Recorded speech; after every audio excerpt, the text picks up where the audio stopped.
Very very good morning. आज है 17 जुलाई और 17 जुलाई 2026 को जितने भी महत्वपूर्ण सवाल बनेंगे करंट अफेयर के, उन्हें हम आज कवर करेंगे और आपको वीडियो को बहुत अच्छे से देखना है।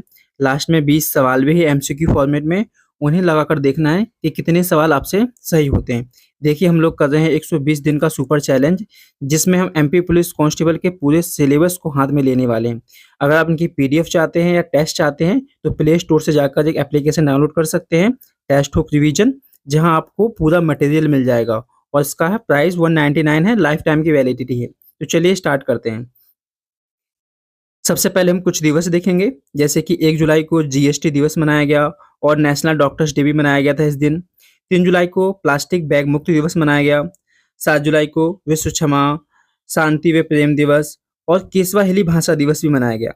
आपको पता है कि जो केसवा हिली भाषा है यह अफ्रीका में बोली जाती है। 11 जुलाई को विश्व जनसंख्या दिवस मनाया गया, जो बहुत ज़्यादा इम्पोर्टेंट है। 15 जुलाई को युवा कौशल दिवस मनाया गया और 16 जुलाई को कृत्रिम बुद्धिमत्ता प्रशंसा दिवस मनाया गया। और आज है 17 जुलाई और 17 जुलाई को मनाया गया है अंतर्राष्ट्रीय न्याय दिवस। बेसिकली इसका उद्देश्य अपराधियों को जवाबदेही ठहराना है कि भैया आपकी जिम्मेदारी बनती है कि आप अपराध ना करें। तो ये दिवस हम डेली रिवीजन करते हैं, इनको आप अपनी कॉपी में नोट कर लिया करो। स्पेशल करंट अफेयर देख लेते हैं। तो देखिए, अभी उत्तर प्रदेश सरकार ने एक पोर्टल लॉन्च किया है जिसका नाम है कौशल सेतु और कौशल सारथी। उत्तर प्रदेश के मलिहाबादी आम को जीआई टैग दिया गया। उत्तर प्रदेश के चौधरी चरण सिंह एयरपोर्ट में ईट राइट कैंपस की शुरुआत हुई है। उत्तर प्रदेश के लखनऊ शहर को यूनेस्को क्रिएटिव सिटी में भैया दूसरा स्थान मिला है और सोलर रूफटॉप में भी है, पहले स्थान पर है। उत्तर प्रदेश में एक योजना चल रही है जिसका नाम है गुरु दक्षिणा योजना और यह शिक्षकों हेतु कैशलेस योजना है। जो शिक्षक होते हैं वह कैशलेस चिकित्सा करवा सकते हैं। Mission zero poverty Uttar Pradesh में योजना चल रही है गरीबी को दूर करने के लिए और ग्रीन डेटा सेंटर नीति भी उत्तर प्रदेश में चल रही है। भारत की पहली निजी हाइब्रिड 2G एथेनॉल परियोजना भी उत्तर प्रदेश राज्य में चल रही है। उत्तर प्रदेश से रिलेटेड कुछ और देख लेते हैं, कुछ सूचकांक देख लेते हैं। जैसे कि हेनले पासपोर्ट इंडेक्स में भारत की रैंक 80 है, इसको सही कर लेंगे। ये जो 75 है ना, ये पहले का डाटा है। लेकिन हाँ, एक बात सही है कि जो हेनले पासपोर्ट इंडेक्स में सिंगापुर देश आज भी शीर्ष पर है। अभी आपको क्या कर लेना है कि हेनले पासपोर्ट इंडेक्स में भारत की रैंक जुलाई तक 80 हो गई है, यानी अच्छी बात है। विश्व प्रेस स्वतंत्रता में भारत की रैंक 157 है और शीर्ष देशों में नॉर्वे है। वहीं एसडीजी में भारत की रैंक 94 है, यानी 94 है। और विश्व जल विद्युत में भारत की रैंक 5 है, यानी 5 है। अभी एक कानून बना है कि जो भी उत्पाद, जो भी प्रोडक्ट अगर जबरन श्रम से बनाए जाते हैं उस पर भारत ने प्रतिबंध लगा दिया है, उसके आयात पे प्रतिबंध लगा दिया है। यानी मान लीजिए कोई देश ए है और मान लीजिए अपना भारत बी है, यानी इस देश ए में किसी प्रोडक्ट को ज़बरदस्ती बनाया जाता है, फोर्स लेबर के द्वारा बनाया जाता है और इसके बाद इस प्रोडक्ट को भारत में मना किया जाएगा, हम इसको मंगा नहीं सकते हैं, आयात नहीं कर सकते हैं। ठीक है, तो इस तरीके का कानून भारत लेके आया है, बहुत अच्छी बात है। हेलेना मिसाइल को भारत ने विकसित किया है और रामसर साइट में अब टोटल 100 रामसर साइट हो गई हैं। आपको पता होना चाहिए कि 100वीं रामसर साइट कौन सी है, तो सुरहा ताल है। और यह कहाँ पर है, यह कहाँ पर है, बलिया के उत्तर प्रदेश में है और इसका नाम जयप्रकाश नारायण पक्षी अभयारण्य भी है। अभी कुछ समझौते हुए हैं जिन्हें देख लेते हैं। जैसे देखिए, मुक्त व्यापार समझौता और डबल कंट्रीब्यूशन समझौता लागू हुआ है। देखिए, पेरियास्वामी कुमारन को यूके में भारत का उच्चायुक्त बनाया गया। आपसे पूछ सकते हैं कि बताइए ब्रिटेन में भारत के उच्चायुक्त कौन है, तो इनका नाम क्या है, पेरियास्वामी कुमारन, पेरियास्वामी कुमारन। वहीं ब्रिटेन के साथ रामानुजन जूनियर रिसर्च प्रोग्राम भी चल रहा है। देखिए, यहाँ पर ऐतिहासिक नियुक्ति याद रखनी है कि एक व्यक्ति हैं थसार कुमार, उनको ब्रिटेन में मेयर बनाया गया है और थसार कुमार भारतीय मूल के क्या है, मेयर बनने वाले हैं ब्रिटेन में। कुछ पश्चिम बंगाल में कुछ नियुक्तियों को याद रखना है। जैसे भ्रष्टाचार जांच हेतु उच्च स्तरीय आयोग का गठन किया गया है और जिसके अध्यक्ष बनाए गए हैं जस्टिस विश्वजीत बोस। पश्चिम बंगाल के जो सीएम है वो शुभेंदु अधिकारी हैं और पश्चिम बंगाल के गवर्नर RN रवि है।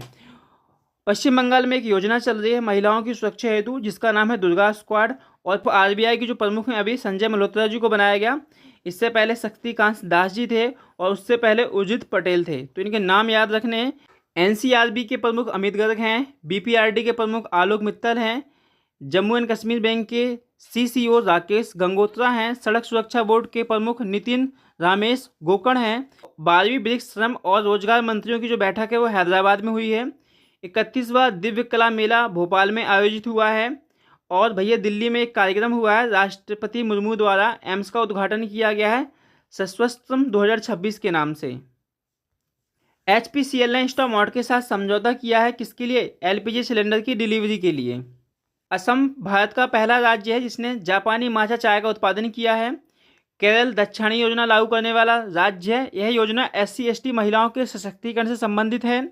दिल्ली में मिशन कायाकल्प चल रहा है।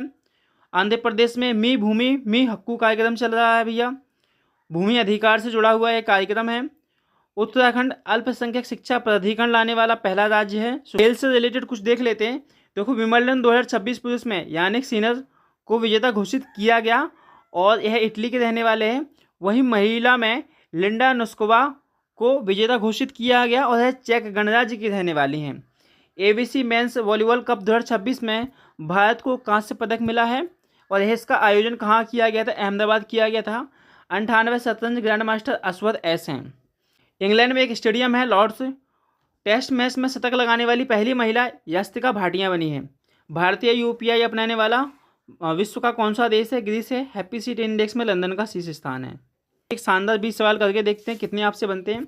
अंतर्राष्ट्रीय न्याय दिवस किस तिथि को मनाया गया है? तो भैया 17 जुलाई को मनाया गया।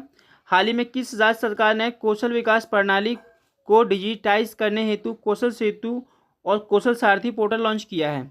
तो उत्तर प्रदेश राज्य ने। हाल ही में मानव अधिकारों के संरक्षण के लिए किस देश ने जबरन श्रम से बने उत्पादों के आयातों पर पूर्ण प्रतिबंध लगा दिया है? तो अपने देश भारत ने। हाल में जारी हैनेले पासपोर्ट इंडेक्स 2026 में भारत के कौन सा स्थान है? तो आपको याद रखना 80 स्थान है, 80वां, 75 पहले था। हाल ही में राष्ट्रपति द्रौपदी मुर्मू ने अंतर्राष्ट्रीय संगोष्ठी स्वच्छतम 2026 का उद्घाटन कहाँ पर किया है? तो नई दिल्ली में किया है। निम्नलिखित में से किस पूर्व RBI गवर्नर को USA federal reserve task force में नियुक्त किया गया है? तो उनका नाम है रघुराम राजन। हाल ही में इंस्टामार्ट ने LPG गैस सिलेंडर की डिलीवरी के लिए किस कंपनी के साथ समझौता किया है? तो वह है HPCL।